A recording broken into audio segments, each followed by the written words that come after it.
And our lead this hour coming from Pro Bouncy Ball, game number 5 of the Eastern Conference Finals. The scene shifting back to South Florida. The Heat and Celtics now going into game 5, tied up 2-2, the pivotal game 5. If you look at the charts indicate the team that wins game 5 most often goes on and wins the series. That's just the statistics. That tells you what has happened. It doesn't tell you what's going to happen. So if you didn't see this game, and based on the amount of feedback I'm getting from the email, you're not watching these games. As we often say, this is our public service. We watched, so you would not have to. Our good mitzvah of the day. So in this Eastern Conference Finals game 5, it was neck and neck for a half, and then that was it. Jaylen Brown ended up with 25 points. Jason Tatum had 22 points, 12 rebounds, 9 assists, and the Celtics ended up flummoxing the Heat as the Heat were out there on an island somewhere in the second half for a 93-80 win.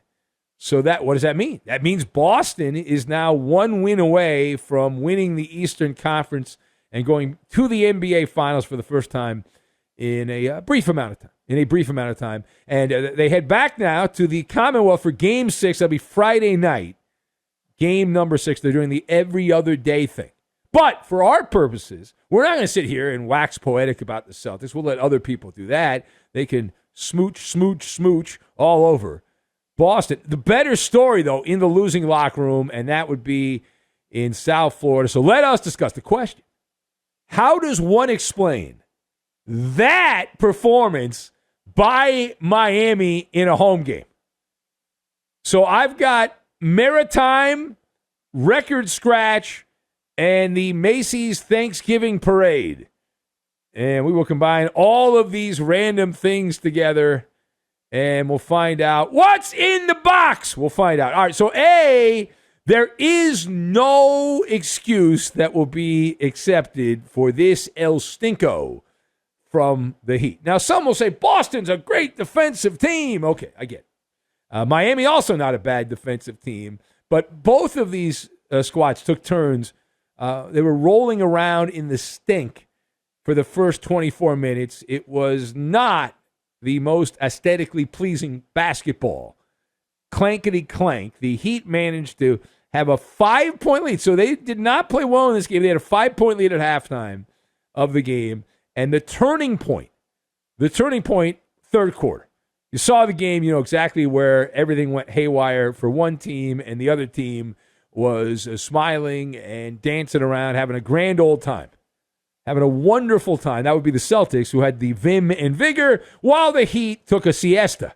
And the GPS, it was actually broken. The GPS was not working there. Instead of Disney World, they visited Slumberland, is where they went in.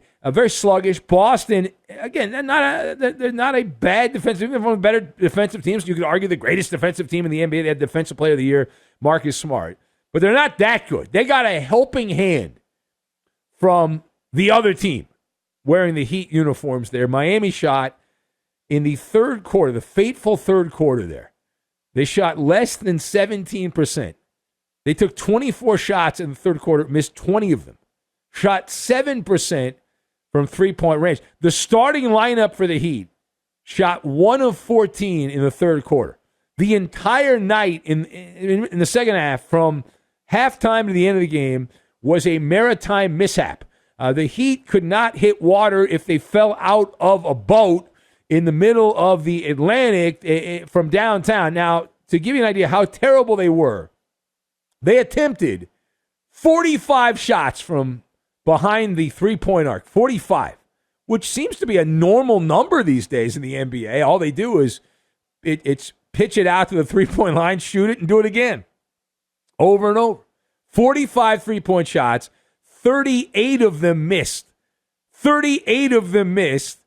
And behind the arc, that is 15.6%. Terrible, emasculating. And many of those were not contested. They were uncontested shots, which is demoralizing. It's one thing if the Heat were all over you, or the Celtics were all over Heat players, rather, but that's not what happened here. A lot of those shots, it was like, okay, well, let him shoot. Miss. Let him shoot again. Miss. All right, now part B of this, you know what we do with these NBA playoff games. Who gets the biggest slice of the blame pie? The Miami Heat version of the blame pie. So I've got buckets, chaos, and pumpkin. Jimmy Butler is one of my favorite players. I have waxed poetic. I have done the dance of romance, saying how wonderful Jimmy Butler is as a player. I love the way that he plays, his rub some dirt on it mentality, mixing equal parts moxie and gumption. I like it. Regardless of that, it is still based on results. And so when you leap forward, you realize that Jimmy Butler has leaped back.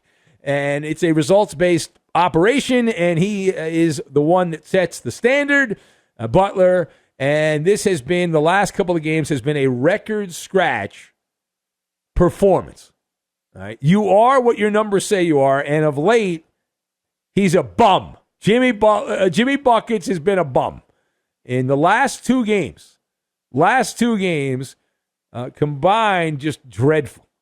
Absolutely dreadful. In this game, another stinker, 4 of 18, 22%, and only 13 points. And then you've got Kyle Chaos. That was the nickname that Jimmy Butler gave Kyle Lowry. Very excited to have him as a teammate. And Kyle Lowry said, you know what, you call me Chaos, I'll give you chaos. Hold my beer. Hold my beer is what he told Jimmy Butler. Savvy veteran, played like a Meshuggah, is what my grandfather would say. He pitched a goose egg. He pitched a shutout. Second time we've seen this recently. There was a player on the Mavericks who pitched a shutout. This is Kyle Lowry. You guys been in some big games in his career, 0 of 6, and looked washed up. Kyle Lowry played like a guy that deserves to be sent to Siberia.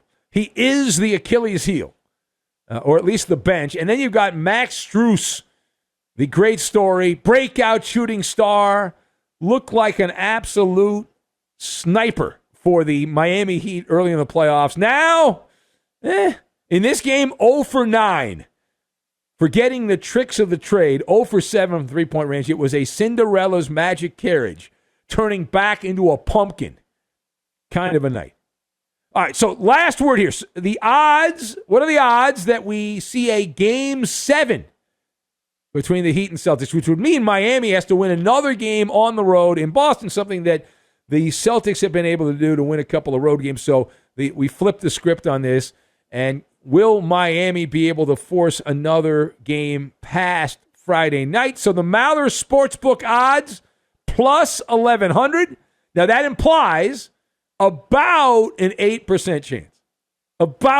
That's not good. These last couple of performances, melancholy would be the way we would describe the Heat here. Reprehensible. The teams here, the Celtics, the way they've played and the way the Heat have played, it's the old ships passing in the night situation. And one ship is going into a fog, a bank of fog, and then there's some icebergs up ahead, and the other team is going to the tropics, and there's beautiful weather, and everything's great. And so Eric Spoelstra, supposedly the brains behind this operation for Miami, Eric Spoelstra, he's got a lot to sanitize.